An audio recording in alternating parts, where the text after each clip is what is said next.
All right, folks, it's Rac Chat time. Who we got here? Hey everybody, how you doing? Chris and Jaime you're the lovely editor of all things Weird Warfare and your submissions inbox guru. And I am Jaime DiNote, also known as Lishka McCabe, and I am the upcoming editor for Pogue 2 and the copy editor who is probably less nice than you would want to be. Is making lots of authors cry right now. I approve. Normally we have Mike on here, but we got a note in the mail. So he may be on next week. We don't know. We're going into November 11th, Armistice Day, Veterans Day for the rest of us. So today is going to be all about things military science fiction. That's kind of what we cut our teeth on, isn't it? Military sci-fi. Yeah. Yeah. I think about if I did a WAG, a scientific WAG, mind you. I think half the authors at Rac Press have dipped their toes in or have made done quite a bit of work in sci-fi already. Yeah, we've got a. I was just looking. We've got a hell of a military science fiction oeuvre. If you want to get all foo-foo about it, Is that how you say that? I'm guessing. I learned most of my words by reading, not hearing. So You have to read it. I've seen it. I can't say it either. I see. I'm guessing. Knowing French and none of the vowels are pronounced the way they're supposed to be, I'm winging it. Yeah. So both of you two are vets, if I am not mistaken, correct? Yes. That is correct, sir. Go ahead. Okay. Okay. Well, I retired out of the Air Force this year, back in February, after almost 26 years. Some time in Iraq, some time in Korea, Germany, lots of other places in the Middle East here and there, and bounced all around the Pacific too. I spent 8 years in the Florida Army National Guard and the Reserves, and I was an air defense officer, and my one deployment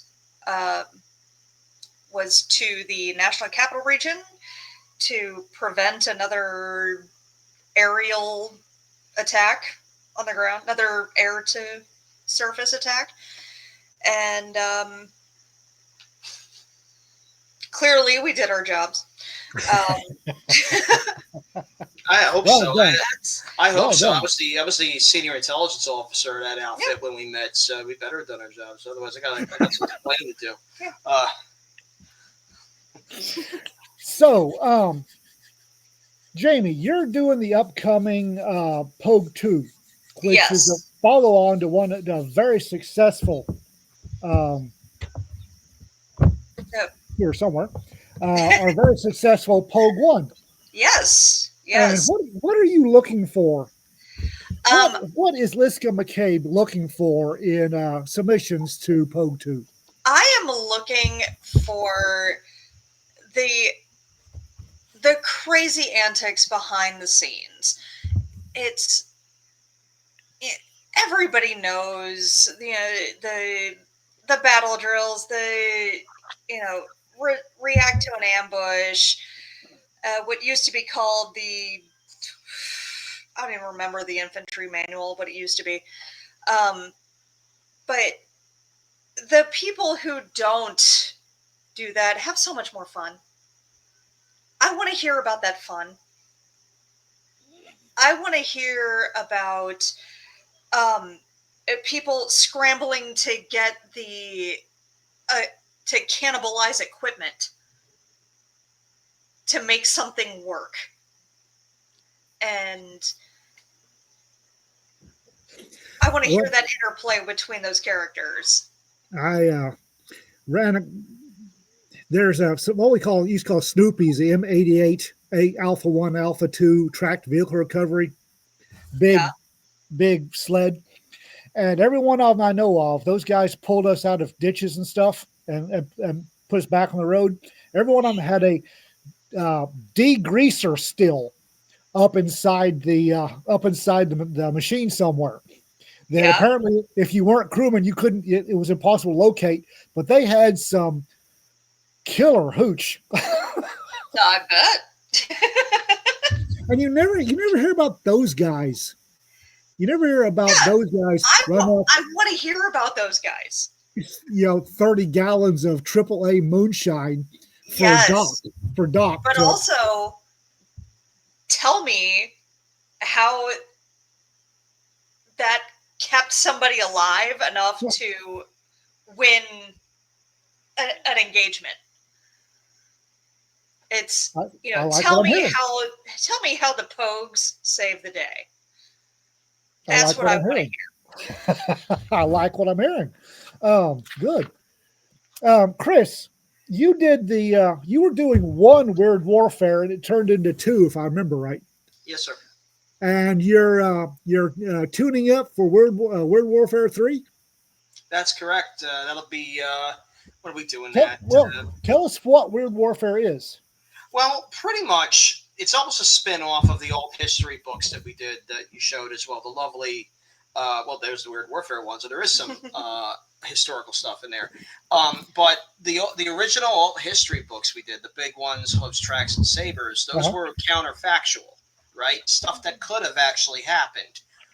Weird Warfare was everything else. Because a lot of the submissions originally for those first two I mentioned were everything else, vampires and werewolves included. So we said, send them this way, and let's see what we could do with them. And we had a really killer open call, a really, really, really killer open call. And it was so good that it was just, I felt guilty about having to down select to a single book I just did. So happenstance worked out in favor, but I quietly set up a second book order that if I managed to convince you to do it, I was going to have that nice and ready to go on a silver platter. And that's where Band of Monsters came from. But that's a little bit of everything. That's folklore, that's monsters, that's super weapons and time travel, and a good mix across World War II and the GWAT era, which was great. Loved having those stories, and some historical stuff, Napoleonics and the American Revolution, good mix of land, air, and sea, and other things, and even a little off-world science fiction too. So, and a lot of supernatural type stuff. So it was a great sort of all over the map kind of thing, and so many different eras got represented. Cold War, World War I, World War II, and a lot of different places, especially in the Middle East and Asia, the Philippines in particular. Popped up quite a bit. That it was a blast editing them. It was a blast reading them stories, and I'm looking forward to doing the third one. And kind of what are you looking for in the third one, Chris? Well, I'll tell you what. You know what I'd like to see? I'd like to see people try stuff with lesser known conflicts. If you're going to do something historical, right? Thank you. Yeah, look, guys, World War II is great. You know what I mean? The bar's going to be high. There's a lot to go with on that. Yeah, the bar's going to be high for World War II. I'm not going to lie. Same thing with GWAT. You know what? I love reading the GWAT stories. It's my own generation, Jamie's generation of authors. Let us have it. But if you want to give me something set in the Russo-Japanese War, 1904, 1905, I don't care. King Philip's War, the War of Jenkins' Ear, I don't care. Something. Heck yes. 19. Sure, go for it. The Wars of Italian Unification, whatever you want to pull out, go for it. The Russian Civil War. You want to talk about something that really hasn't been. I haven't seen it done much in fiction. Well, to be honest, on that sort of thing, World War II and the Cold War is pretty much, and I really expected to see a lot of zombie trench warfare stories for World War One. And I don't know that we got many of those, did we? We didn't get many. We did get some, and I gave them a fair read like everything else, man. You know what I mean? It was just when we built those books.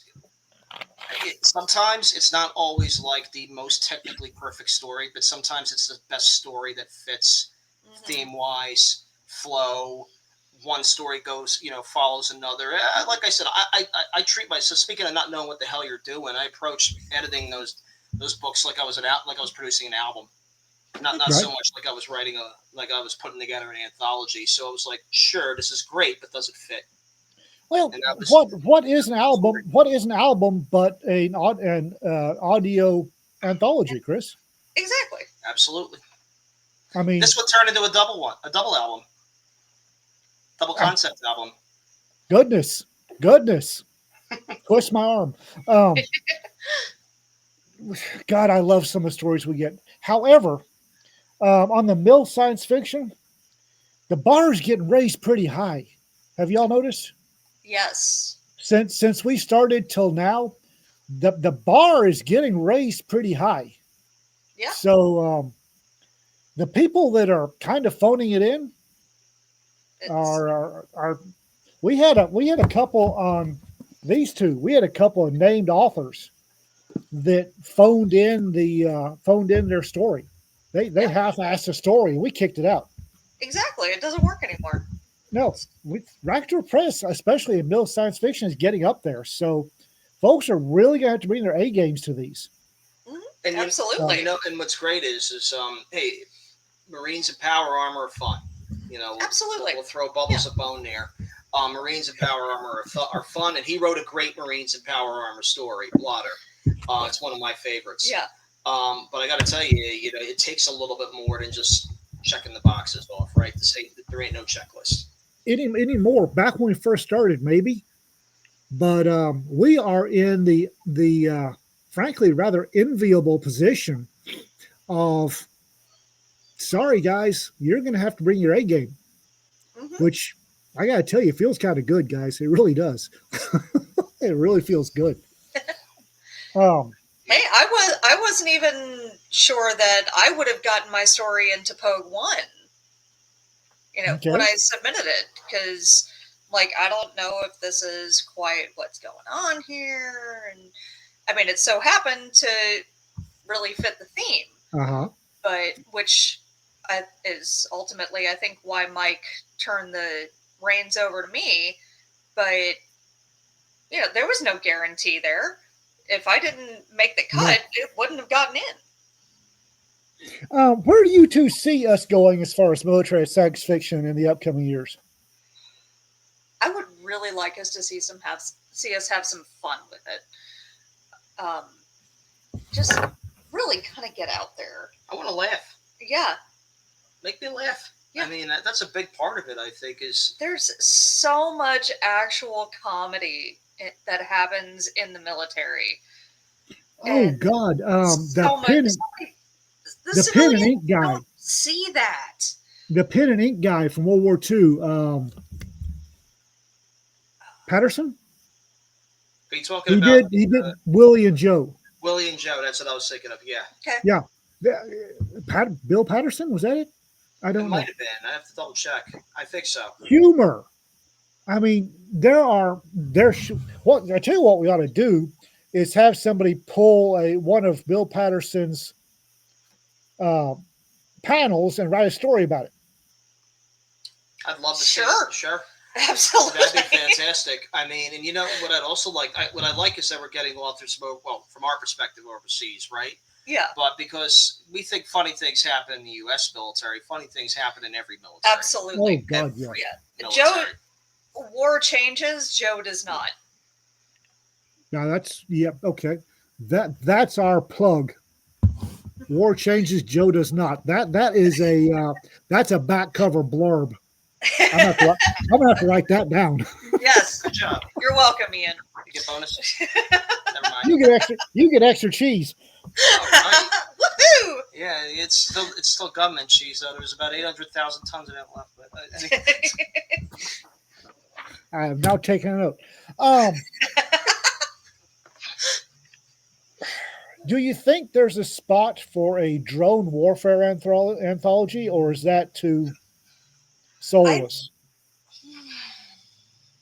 Yeah, I think it would have to be done really, really well. I think you need people who knew what they were talking about. Yeah. To be honest with you, because a big chunk of my career, second half of my career in the Air Force, touched that stuff quite a bit. I wouldn't do it, to be honest with you. I don't feel like holding a book up for pre-publication review. I could see us maybe doing a novel about it, Yeah. but not so much. Yeah, something that I'd have, we'd have time to get looked over. But see, the thing is it's a lot more remote than people think it is, because I think people forget there's human beings that are actually crewing these things. Mm-hmm. You know what I mean? We're not fully in the age of autonomy yet. Right. Now, when that happens, that could be interesting. Is where we're really starting to turn things over. If we start to turn things over, like right now, the Air Force in the real world is really throttling up on the collaborative, wingman program. Okay. The CCA program. So you're going to see skies full of much fewer manned aircraft, probably, but supported by a lot of drone wingmen. And that's where the pilot isn't just flying his or her aircraft, but is probably controlling them too. So from a flyer's perspective and being an airman, it's like, dude, I mean, we think people are task saturated as it is. Modern weapon systems and things like that. That's a whole new ball game. I just got done writing a scene for the Fuzzy Yeet Cow universe, with drone wingmen and semi-autonomous drones based off of an attack fighter, the launched from an attack fighter and controlled by a combination of pilot, intuition, and AI. This is 500 years in the future. Yeah, so believe it or not, they're experimenting with it now. Yeah. Oh, I completely I'd be surprised if it took 500 years. I don't know if it will. I think it's both. Anduril is one of the companies doing it, and it's one of the other big, prime contractors that are. The Air Force has got 2 prototypes that are flying. The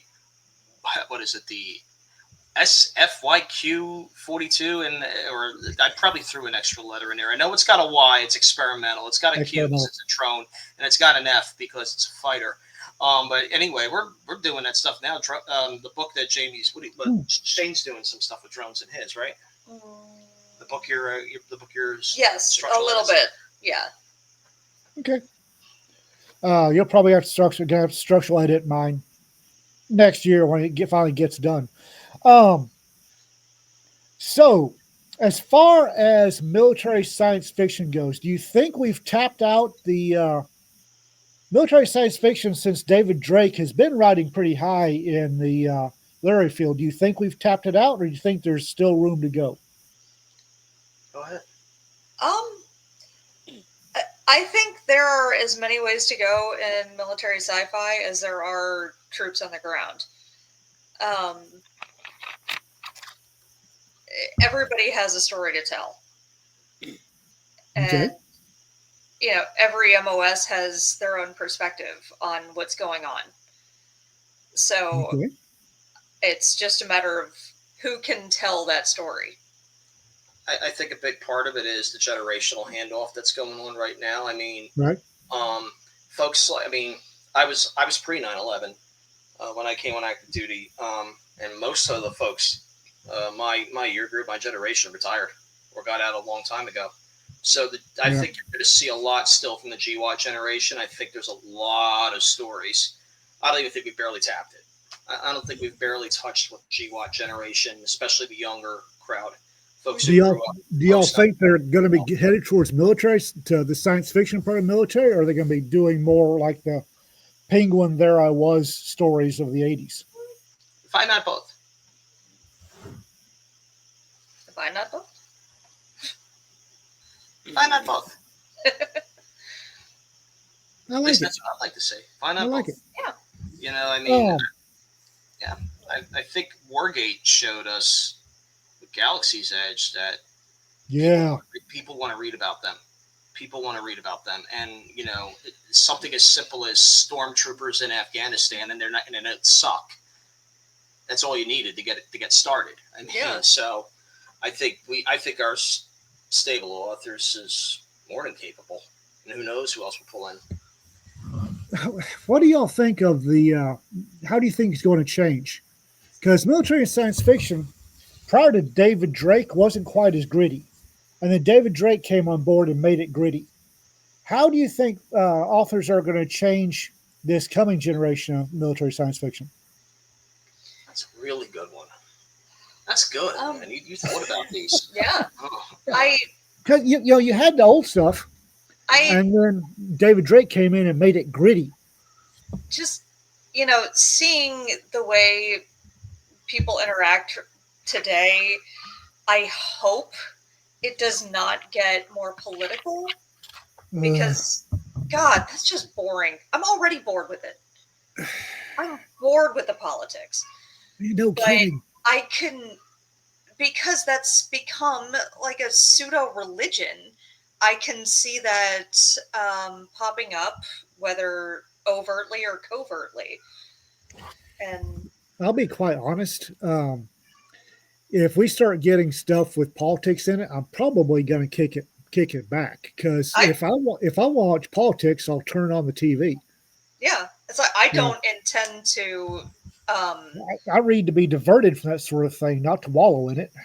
Exactly. I don't want to publish any of that. I would automatically put something that's heavily political into a no file, but I can foresee getting a lot of it. I think, and I hope I don't. Yeah, likewise, I think. I think David Drake and Joe Haldeman, they didn't just make it grittier; they made it a lot more introspective, right? Oh, point. Thank you. And I think that this generation, definitely engages in mental health care more often. Not always successfully. We all know that. But they're not afraid. They're getting less and less fearful of going, because it was one of the things that I always advocated for when I was still in was, no, if you need to, go. I went for 2 years. I was a sitting bird colonel, and I made sure that my airmen saw it on my schedule, and they knew that that's where I was going, because it was like, if they're not going to do nothing to me because I'm doing this, then I'm sure as hell not going to do nothing to you for using it. But they needed to be shown that. They needed somebody that could try and convince them.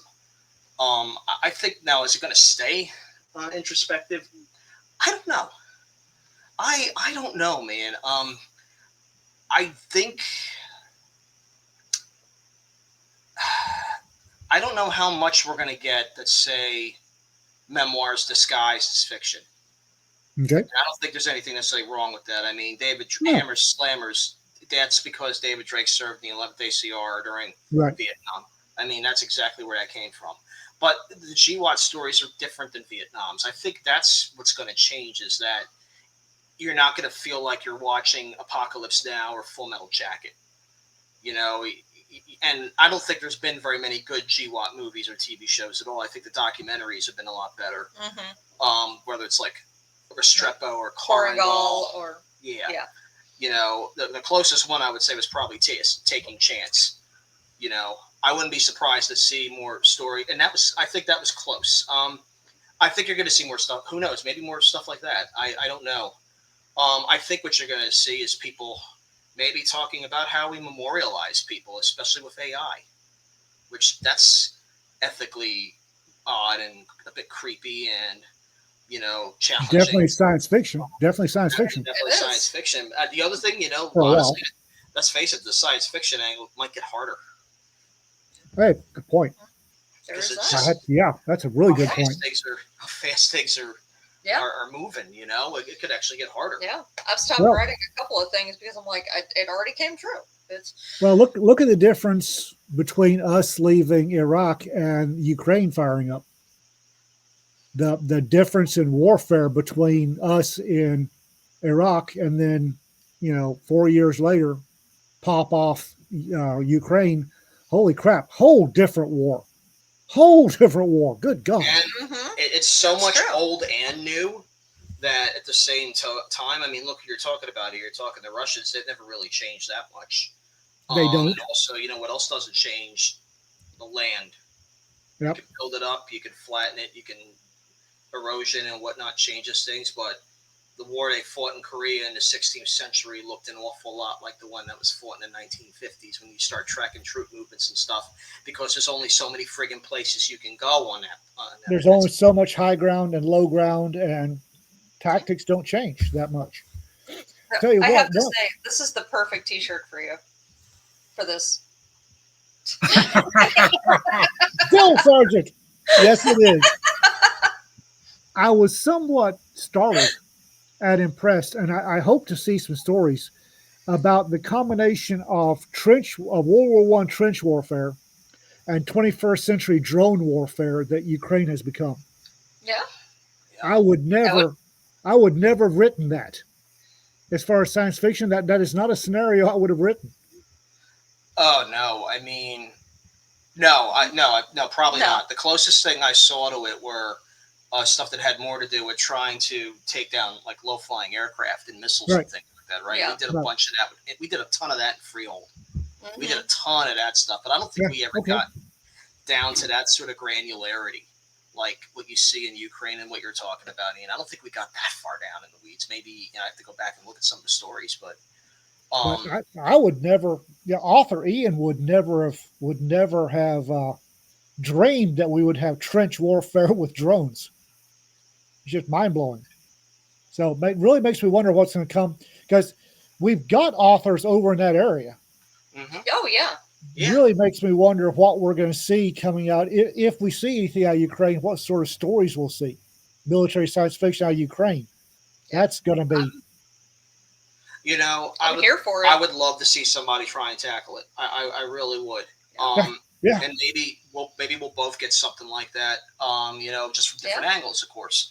So we'll see. But it's like I said, I think what hopefully she and I both get is stories just from some different perspectives. Like one of my favorite stories for Weird Warfare came from a Royal Navy veteran, and it was from the Afghan and Taliban perspective in Afghanistan. And of course, Wow! Oh Yeah. wow! that was the goats. If you haven't read that one, Ian, you need to go read that. Oh, I am sadly behind in reading my own anthologies.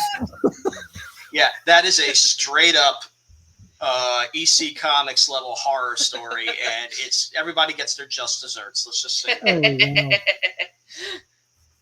Oh, that's glorious! I love that stuff. I do. Yes. That's one of the great things about us being in this business is we get to see this. I don't think other people outside the business understand what a glory it is to watch people's minds at work writing stuff. It is. Well, you can go. It's so You fascinating. can go write more white papers, or you can write something that people actually read. Yeah. And it'll probably influence it, more of a chance of influence in the next generations of service members, and No kidding, right? building and designing that stuff. I mean, That's for sure. yeah, and that's no offense to. Now there's some people who do both, right? Chuck Gannon, Rob Hampson, they've lived in both worlds, Oh yes. and so they know what they're talking about when it comes to this stuff. That what you just said sends me back. I remember somebody interviewed the NASA scientists for the Apollo program, and just about every one of them cited Edgar Rice Burroughs' Princess of Mars as their guiding light into the space program. And man, that would be great, wouldn't it? Mm-hmm. I'd love to see We are coming up on 28 minutes. Anything you want to say before we click out of this thing? No. You got any more on Poke 2? No, I Make her laugh. That's my only make advice. me laugh. And no combat arms. No combat At arms. least no These are infantry. pogues. Yeah. These are pogues. Chris, Jamie, thank you for being on board, and thank Happy you to for be being here. veterans. Thank you for being veterans. Well, thank you too. Thank you for stepping up. Y'all have a good weekend, and don't forget, folks, Pogue 2. She wants those stories. She wants to laugh. All right. All right, folks. Y'all be good. All right. You too. Good night, everybody. Good night.